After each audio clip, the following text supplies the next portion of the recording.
노정면의 뉴스바. 이제는 이슈 탐험입니다. 네, 3년 전인 2011년 3월 대법원은 업무방해죄와 관련한 중요한 판결을 내립니다. 파업이 업무방해죄에 해당하기 위해서는 파업이 전격적으로 이루어지고 심대한 혼란과 막대한 손해를 초래해야 한다고 규정했습니다. 최근 철도노조 간부들에게 청구되고 있는 구속영장을 법원이 잇따라 기각하면서 기각의 이유로 들고 있는 것이 바로 3년 전 대법원 판결입니다. 그러나 검찰은 또 구속영장을 청구했습니다. 민변 노동위원장을 맡고 있는 권영국 변호사 전화 연결돼 있습니다. 권영국 변호사님, 안녕하세요. 네, 반갑습니다. 네, 새해 복 많이 받으시기 바랍니다. 예, 복 많이 받으십시오. 네, 고맙습니다. 자, 그 철도노조 파업과 관련해서 현재까지 파업과 관련한 사법 처리 좀 집계 상황을 알려주시기 바랍니다. 예, 이 부분은 지금 법률원에서 직접 담당을 하고 있어서 네. 제가 구체적인 지금 상황은 정확히 모르는데요. 일단 이제 그 파업 종료 전으로 보면 파업 전에는 이제 그때 구속영장이 청구됐던 3명의 지부장, 국장 등에 대해서는 발부가 됐었고요. 네. 그리고 파업이 종료된 이후에 네. 지난 주말까지 그 3명에 대해서 구속영장이 발부됐는데 3명 모두에 대해서 구속영장이 기각된 바가 있고. 아, 청구됐는데 기각이 됐고요. 예, 또 이제 월요일 날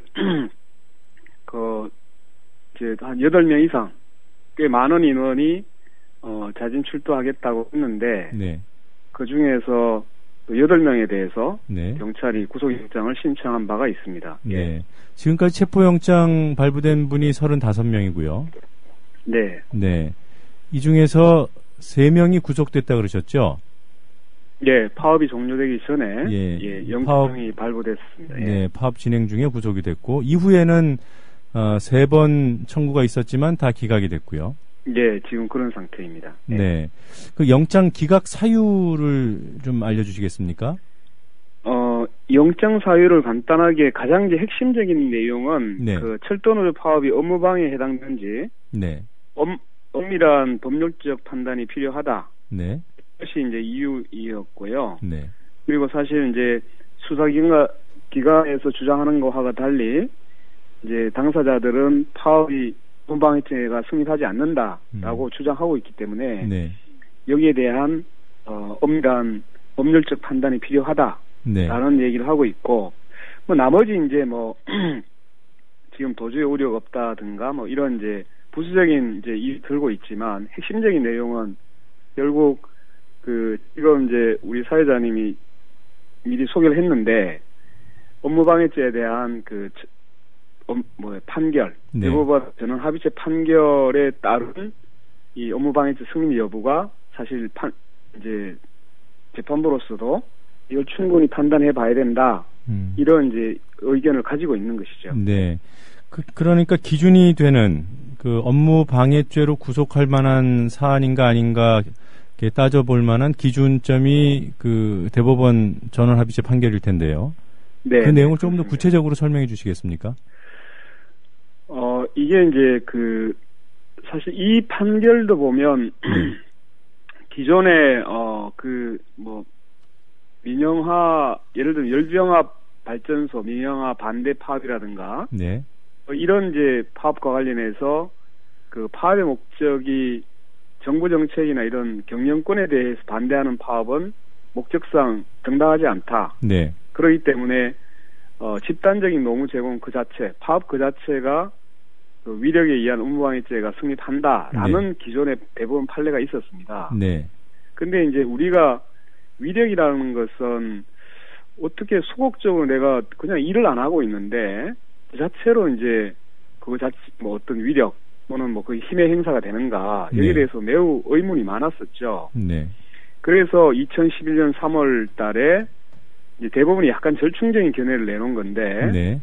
이게 이제 파업 전후 사정을 고려해서 사용자가 예측할 수 없는 시기에 전격적으로 이루어져 사용자의 사업 운영에 심대한 혼란 내지 막대한 손해를 초래하는 등으로 네.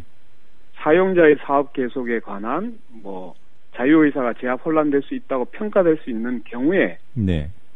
이때 비로소 집단적 노무 제공 거부가 그 위력에 해당되고 네. 업무방해죄가 성립한다. 네. 이런 판결을 냅니다. 네. 지금 제가 이제 말씀을 드렸지만 약간 좀 이 문구 자체가 되게 좀 복잡하게 돼 있긴 합니다. 네, 이제 법문구라서. 두 가지를 볼 수 예. 있는데 네. 하나는 전격성입니다. 네. 사용자가 예측할 수 없는 시기에 그 파업이 전격적으로 이루어졌느냐 하나 있고요. 그렇죠. 갑자기 예. 이루어진 거죠. 네. 그렇죠. 예, 갑자기 들어갔느냐. 그 다음에 이제 그 전격적으로 들어가서 결국 사용자가 심대한 혼란 내지는 막대한 손해를 초래했느냐. 이 두 가지거든요. 네. 근데 이제 단순히 막대한 뭐 손해라든가 심대한 혼란이 초래된 게 아니고 이 예측할 수 없는 시기에 전격적으로 이루어진 것으로 인해서 네. 막대한 손해가 초래됐느냐. 네. 이렇게 본다는 것이 이제 이 대부분 판례의 요건이라 볼 수 있거든요. 네. 그러니까 두 가지를 다 만족해야 되는군요. 갑자기 파업이 들어가야 되고 그로 인한 손해가 맞습니다. 발생해야 되는 거고요. 그렇습니다. 예, 네. 예. 그러니까 그래서 이제 이번 그 영장 기각 사유에서도 보면 사용자 즉 코레일이 예측할 수 없는 시기에 전격적으로 파업이 이루어졌다거나 사업 계속에 혼란을 줄 만한 위력에 해당해 업무방해죄가 성립하는 죄는 엄밀한 법률적 판단이 필요하다. 네. 이것이 바로 기각 사유였습니다. 네. 네. 그러니까 이게 뭐 판결과 관련된 내용이어서 좀 어려울 수는 있습니다만 워낙 중요한 문제라 한 번 더 정리를 하자면 네. 이전에는 그 노조에서 집단적인 그러니까 업무 거부, 그러니까 파업 행위에 돌입하면 네. 어찌 보면 뭐 그냥 거의 그 기계적으로 자체로, 네. 예, 당연히 업무방해죄가 성립되는 것으로 법원이 봤다면 네. 2011년 3월 이후로는 그 파업이 갑자기 전격적으로 시작이 돼야만 그리고 그로 인해서 손해가 발생해야만 업무방해죄가 성립된다. 예, 맞습니다. 이것이 이제 우리 법원 판례라는 것이죠. 예, 대법원 전원 합의체 판례였습니다. 네. 예, 예. 이걸 조금 더 현실적으로 대입해 보면은 파업이 네. 이루어지면은 뭐 사업주가 과장을 했든 아니든 손해가 발생하는 것은 있을 테고요. 네, 그렇죠. 예, 결국은 판단의 아주 가장 핵심적인 잣대는 파업이 예고 없이 전격적으로 단행됐는지 아닌지 여부가 되겠군요. 예, 예. 그리고 이제 이 막대한 손해라고 표현을 쓰고 있는데 네. 이 막대한 손해가 이제 법원 판단 2009년도 그 철도 노조에서 네. 공기업 선진화 정책에 반대하는 파업을 8일 동안 했었습니다. 네. 그때도 보면 이제 이 두 가지 요건을 그대로 대입을 했는데요. 네. 하나는 그 이제 통상의 정해행위와 같이 뭐 이렇게 예측할 수 없는 시기에 들어간 것이 아니라 네. 충분히 이제 예고된 파업이었다라는 점 하나를 들었고 네. 그다음에 이제 또 하나는 철도 파업을 인해서 어떤 막대한 손해가 발생했다고 하더라도 네. 그것은 그 철도 산업의 어떤 철도 산업의 특성상 규모가 매우 크지 않습니까? 네. 실제로 이제 하루를 뭐 이렇게 파업을 하더라도 손해가 꽤 많이 발생할 수 있거든요. 네. 근데 그것은 철도 산업의 특성에 기인한 것으로 봐야 되지. 네. 이 파업이 전격적으로 이루어진 것으로 인해서 발생했다고 보기 어렵다. 네. 라는 이유를 들어서 무죄 판결을 했었습니다. 실제로. 네. 네. 그 2009년도 파업도 이명박 대통령이 막 그 상황실을 방문하면서 불법으로 용납할 수 없다. 아, 예, 예. 철밥통이란 말을까지 썼죠. 예, 네. 그렇게 몰아갔던 파업 아니겠습니까? 이번도 사실 예. 좀 비슷해 보이고요. 예, 지금 예, 말씀해주신 그리 그 겁니다. 네, 업무방해죄 요건을 조금 더 명확히 한 2011년 3월 대법원 그 전원 합의체 판결도 사실은 네. 2006년도 철도 파업과 관련된 사건을 다룬 거 아니었습니까? 예, 예, 맞습니다. 예, 네. 그 사건이었고요. 네, 그리고 거기에서 이제 그 기존의 어떤 대법원 판례를 변경을 할 때 예시한 것 중에 네, 그 제가 들었던 열병합 발전소 민영화 정책 반대 파업이 업무방해죄에 해당된다. 네, 그러니까 파업 그 자체로 업무방해죄에 해당된다. 라는 판례를 변경했습니다. 예. 네. 그것은 이제 변경하면서 새로운 요건을 업무방해죄 요건을 내놓은 것이죠. 그렇습니다. 그럼 좀 상식적으로 보면요, 이번 철도노조 파업이 뭐 노사 그 교섭 과정에서 결렬되고 조정을 거쳤고 그리고 파업에 돌입한 거 아니겠습니까? 그렇죠. 이미 뭐 6월 달부터 네. 실제 이제 쟁행이 찬반 투표도 거치고 네. 또 작년 11월 달 11월 12일로 기억하는데요. 네. 이제 임금협약이 결렬된 거하고 현안 문제로서 이 철도 민영화 네. 문제가에 대해서 노사간이 이제 이견회가 결렬된 이 두 가지 주된 내용으로 해서 네. 중앙노동위원회 조정 신청을 했었고 네. 두 차례에 걸쳐서 조정을 했지만 조정이 실패했고 그래서 네. 이제 조정 결정을 하게 되죠. 네. 그러니까 조정 절차를 다 거쳤다는 얘기입니다. 예. 그리고 그럼, 나서 네. 이제 12월 달에 와서도 이미 여러 차례 저도 뭐 그 기자회견에 참여했었는데 만약에 자회사 뭐 이게 출자를 하게 되면 출자기를 하게 되면 파업에 들어가겠다라는 이제 노조에서 공식적인 입장을 표명했고 네. 지난 12월 3일 날은 아예 이제 12월 10일 날 이사회에서 출자 결의를 계속 강행하면 네. 바로 전날인 12월 9일 날 파업에 돌입하겠다. 네. 이걸 아주 공식적으로 천명을 했었어요. 예. 그러니까 뭐 전격적인 파업 돌입이라고 얘기할 수는 없는 상황이고요. 그리고 이제 코레일 사장이 직접 나서서 네. 자기들은 이미 뭐 대체 교통수단이라든가 이런 것들을 충분히 지금 확보하고 있다. 네. 그렇기 때문에 열차 운행에 크게 문제 없다. 네. 라는 발표까지 하죠. 네. 네. 알겠습니다. 뭐 법적인 판단의 기준은 이쯤 정리를 해보도록 하고요. 네. 그런데 이렇게 명확한 기준으로 들립니다만 네. 파업 진행 중일 때 아까 3명이 구속당했다고 하지 않았습니까? 예, 영장이 발부가 됐었죠. 네. 그분들에 대해서는 뭐 다른 기준이 적용된 건가요? 글쎄요. 저는 이제 그거의 정확한 내용은 지금 저도 아직 파악을 못했었는데 네. 이제 이런 겁니다.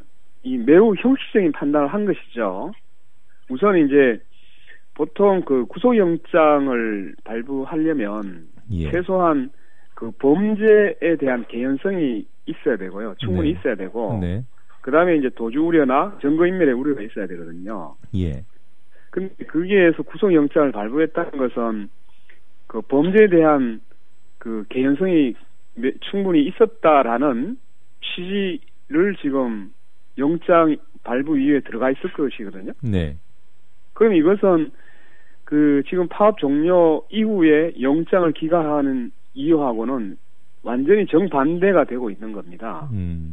그러면 사실은 이때 범죄가 충분히 개연성이 있느냐 없느냐를 판단할 때 예.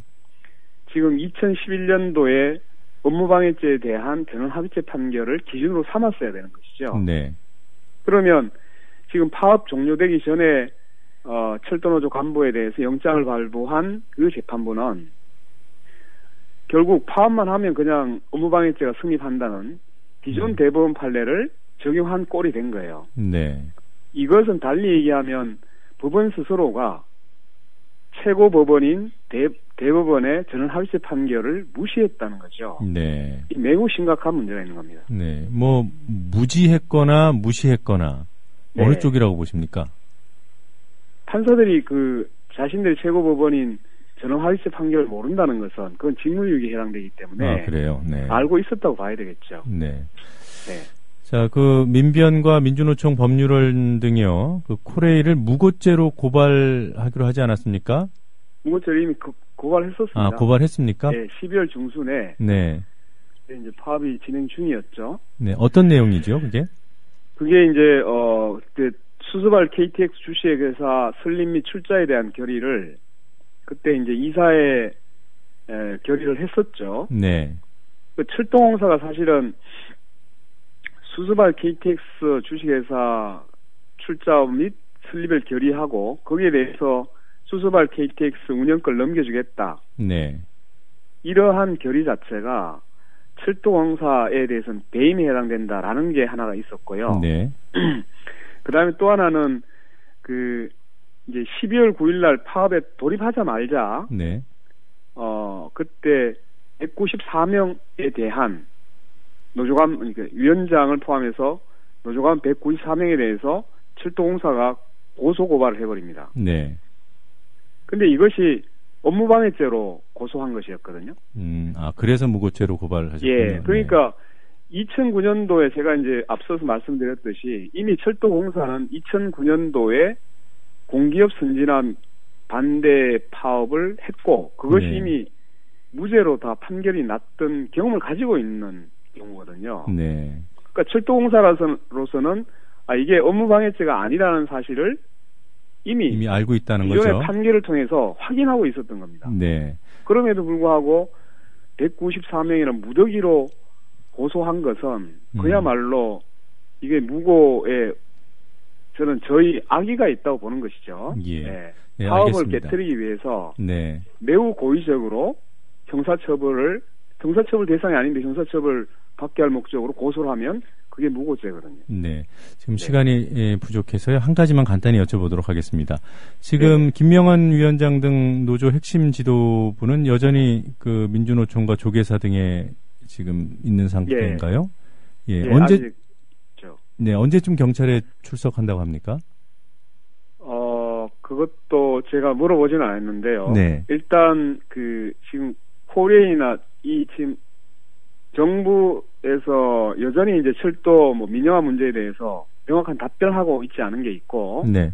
그다음에 국회에서 그 소위가 만들어지긴 했는데 그 진행이 어떻게 될지도 여전히 미지수가 남아 있고, 네. 특히 문제가 되는 것은 이제 현장으로 다 복귀를 했잖아요. 예. 그런데 철도공사나 정부 측에서는 이 파업에 참가한 조합원들에 대한 탄압의 기조, 손배라든가 고소고발에 대한 법적 사법 처리에 대해서 여전히 매우 강공이라고 하는, 네. 우리는 법과 원칙에 따라서 그대로 시행한다, 네. 이런 얘기를 계속 하고 있기 때문에 네. 사실상 집행부는 아마 이 현장 내부에서 이런 이제 회사 측이나 정부의 탄압이 일정 부분 좀 정리가 되는 시점에서 출두하지 않을까 이런 생각이 듭니다. 예. 왜냐하면 지도부가 미리 이제 출두를 해버리면 이 철도공사나 정부에 의한 탄압이 사실은 일방적으로 이루어질 가능성이 매우 높기 때문에 네. 아마 지도부는 그것을 걱정하고 있는 것으로 보입니다. 네. 예, 알겠습니다. 자, 새해에도 우리 사회 인권 신장을 위해서 많은 역할 노력해 주실 것을 부탁드리겠습니다. 네, 고맙습니다. 네, 오늘 인터뷰 응해 주셔서 고맙습니다. 지금까지 민변 노동위원장인 권영국 변호사였습니다.